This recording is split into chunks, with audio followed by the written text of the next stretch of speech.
விசுவாசம் கணக்கு போடாது சார், கணக்கு போடாது, கணக்கே பார்க்காது. கணக்கு போடாத ஒரு விஷயம் கணக்கே பார்க்காதுங்கிறது இன்னொரு விஷயம். 5000 புருஷர்கள் இருக்கிறாங்க, ஆனால் ஒன்றுமே இல்லை. பேதுரு சொல்கிறான் 200 பணத்துக்கு அப்பம் வாங்கினாலும் அப்படின்னு கணக்கு போட்டான் பாருங்க.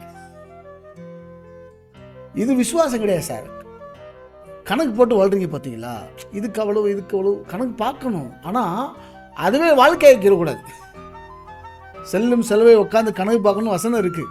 யுத்தத்துக்கு போனீங்கன்னா அம்பு செலவு எவ்வளோ ஆகும், என்ன ஆகும், இதெல்லாம் உட்காந்து ஒரு கால்குலேஷன் போடுறது நல்லது. ஆனால் அதுவே லைஃப் ஆகிடக்கூடாது. புரியுது உங்களுக்கு? தேவன் ஒன்று செய்ய போறாருன்னா உங்ககிட்ட எவ்வளோ இருக்குங்கிறத பார்த்து அவர் செய்ய மாட்டார். ஹலோ, 5 அப்பம் 2 மீன் தான் இருக்கு. அப்போ அதுக்கு தகுந்த மாதிரி தான் ஏதாவது ஒரு அற்புதம் செய்யணும். இல்லை 5000 புருஷர்கள் சாப்பிடத்தக்கதாக ஒரு அற்புதம். விசுவாசங்கிறது கணக்கு போட்டு வாழ்றது கிடையாது. பட்ஜெட் போடாதீங்க. என்னைக்கு நீங்கள் பட்ஜெட் போட்டீங்களோ அன்னைக்கு தேவனுடைய அற்புதத்திலிருந்து குறிய உங்களை சுற்றி ஒரு வட்டம் போட்டிங்கன்னு அர்த்தம். நல்லா தெரிஞ்சுக்கோங்க, எப்போவுமே தேவனை நம்ம வட்டத்துக்குள்ளே இழுத்துறாதீங்க. ஆபிரகாம்கிட்ட சொன்னார், உன் வட்டத்துக்குள்ளே உட்காராதரா, ஏன் வட்டத்துக்குள்ளே வா, வானத்தை அண்ணாந்து பாரு, நட்சத்திரங்கள் என்ன கூடுமானால் என்ன, இதான் ஏன் வட்டம், ஏன் வட்டத்துக்குள்ளே வா. தேவனை தன்னுடைய வட்டத்துக்குள் இழுப்பது விசுவாசம் அல்ல, நாம் அவருடைய வட்டத்துக்குள்ளே போகிறது தான் விசுவாசம். நம்முடைய எல்லைக்குள்ளே இழுக்கிறது விசுவாசம் இல்லை, நாம் அவருடைய எல்லைக்குள்ளே போகிறது தான் விசுவாசம். அப்போ விசுவாசம் என்பது கணக்கு போட்டு வாழ்றது கிடையாது. கணக்கு போடாதீங்க. அல்லேலூயா. கர்த்தர் கணக்கு கொடுக்கறதுல கணக்கு போடாதீங்க. பிள்ளைகளுக்கு செலவு செய்கிறதுல கணக்கு போடாதீங்க. குடும்பம் நடத்துறதுக்கு இல்லை பிரதர், இருக்கிறத வச்சு தானே வாழணும். நீங்கள் இருக்கிறத வச்சு கணக்கு போட்டிங்கன்னா அதுக்குள்ளே தான் கணக்கு வரும். ஆனால் தேவனுடைய கரத்தை பார்த்து கணக்கு போட்டிங்கன்னா அதுதான் ஃபெய்த்து. சொல்லுங்கள், இதுதான் விசுவாசம். நம்ம கிட்ட எவ்வளோ இருக்குங்கிறத பார்த்து வாழ்றதுல விசுவாசம்.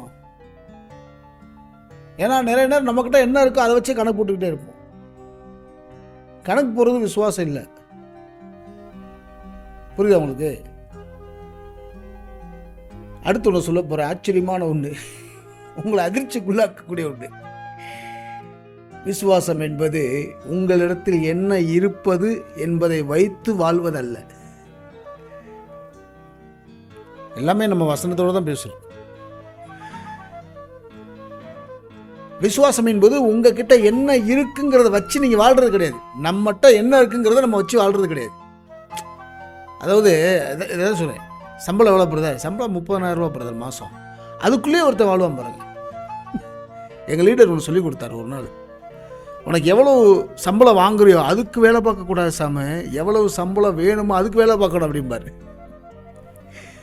மறுபடியும் சொல்கிறேன், நீங்கள் வாங்குகிற சம்பளத்துக்கு வேலை பார்க்கக்கூடாது, நீ எவ்வளோ சம்பளம் வாங்குறீங்களோ அதுக்கு வேலை பார்க்கக்கூடாதா, உனக்கு எவ்வளோ சம்பளம் வேணுமோ அதுக்கு வேலை பாரு அப்படிம்பார்.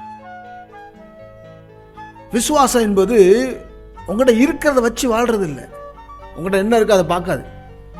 ஒரு தேவைன்னு வரும்போது உங்கள் பையன் பார்க்குறீங்க பார்த்தீங்களா, இது விசுவாசம் இல்லை. 5000 புருஷர்கள் உட்கார்ந்துருக்கிறாங்க, அவர்களுக்கு சாப்பிட்றதுக்கு அப்பமும் ரொட்டியும் மீனும் வேணும். 5 அப்பம் 2 மீன் தான் கையில் இருக்குது. உடனே சேப்பை பார்க்கக்கூடாது, அக்கௌண்ட்டில் பேலன்ஸ் எவ்வளோ இருக்குது, 200 தினார். 200 பணத்துக்கு அப்பம் வாங்கினாலும் இவர்களுக்கு பத்தாது. பார்த்தீங்களா?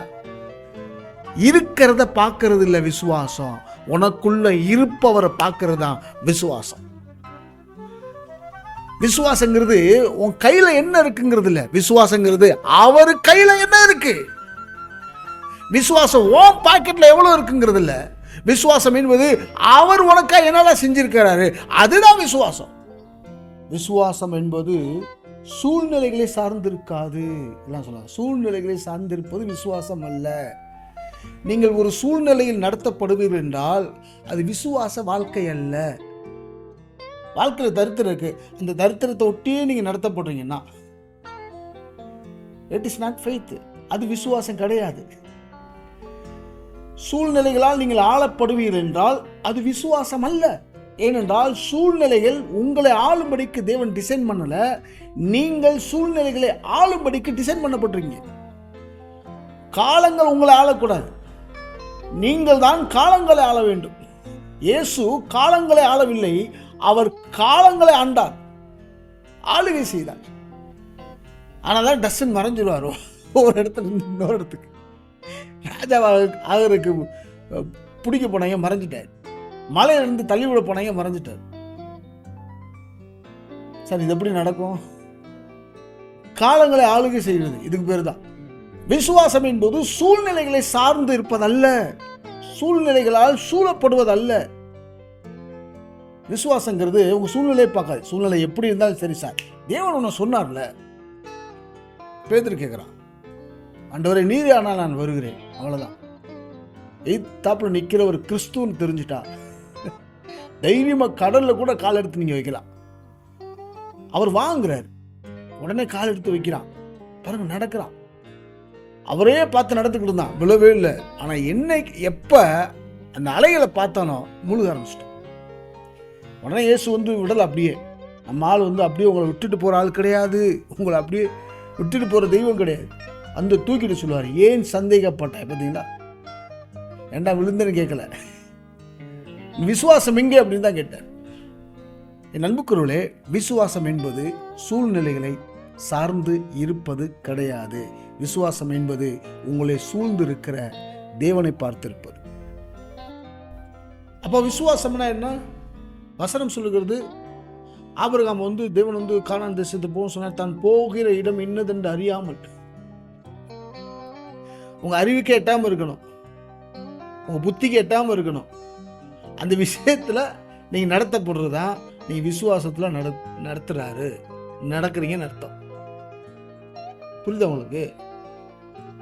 போகிற இடம் என்னதென்று அறியாமல் புறப்பட்டு போன. அறியவே கூடாது, என்ன செய்யறது தெரியக்கூடாது. தண்ணியை ஊத்துனா தண்ணி எதுக்கு ஊத்தணும் அப்படின்னு யோசிச்சுன்னா அறிவு வந்துருச்சுன்னு அர்த்தம். தேவன் சொன்னதை யோசிக்காமல் நீங்கள் ஒன்றை செய்கிறீர்கள் என்றால் அதற்கு பேர் தான் விசுவாசம். தேவன் சொல்கிறதை சொன்னதை நீங்கள் ஒன்றை யோசிக்காமல் செய்கிறீர்கள் என்றால் அதற்கு பேர் தான் விசுவாசம். ஜாடியில தண்ணியை ஊத்துனா ஊத்திரு, எதுக்குன்னு கேட்காம ஊத்துற பத்தியா, இட் இஸ் ஃபெய்த். அதுதான் விசுவாசம். கேரிட்டு ஆத்தங்கரைக்கு போன்னு சொன்னாரு பாத்தீங்களா, நான் ஏன் அங்க போகணும்? அங்க யார் இருக்கிறா? அங்க எப்படி நான் சாப்பிடுவேன்? யார் எனக்கு சாப்பாடு கொடுப்பா? ஏன்னா கேரி தாட்டுங்கிற ஊருக்கு ஒதுக்கமான நடமாட்டமே இல்லாத அறியாமல் புறப்பட்டு போனான், தட் இஸ் ஃபெய்த். கேள்வி கேட்காம போனான், தட் இஸ் ஃபெய்த். ஏன் எதுக்கு செய்யணுங்கிற கேள்வியை கேட்கல, இதுக்கு பேர் தான் விசுவாசம். அல்லேலூயா. அப்ப விசுவாசம் என்பது என்னது? தேவன் சொன்னதை கேள்வி கேட்காம செய்யறது, இதுக்கு பேர் தான் விசுவாசம். ஆசான காமினா காமிச்சிடணும், அப்படியே போயிடணும். அந்தபடி அவர்கள் போகையில் சுஸ்தமானார். That is faith. விசுவாசம் கேள்வி கேட்காது சார். விசுவாசம் தேவனை எப்பவுமே கேள்வி கேட்காது. அப்படி கேள்வி கேட்டுச்சுன்னா அது விசுவாசமா இருக்காது.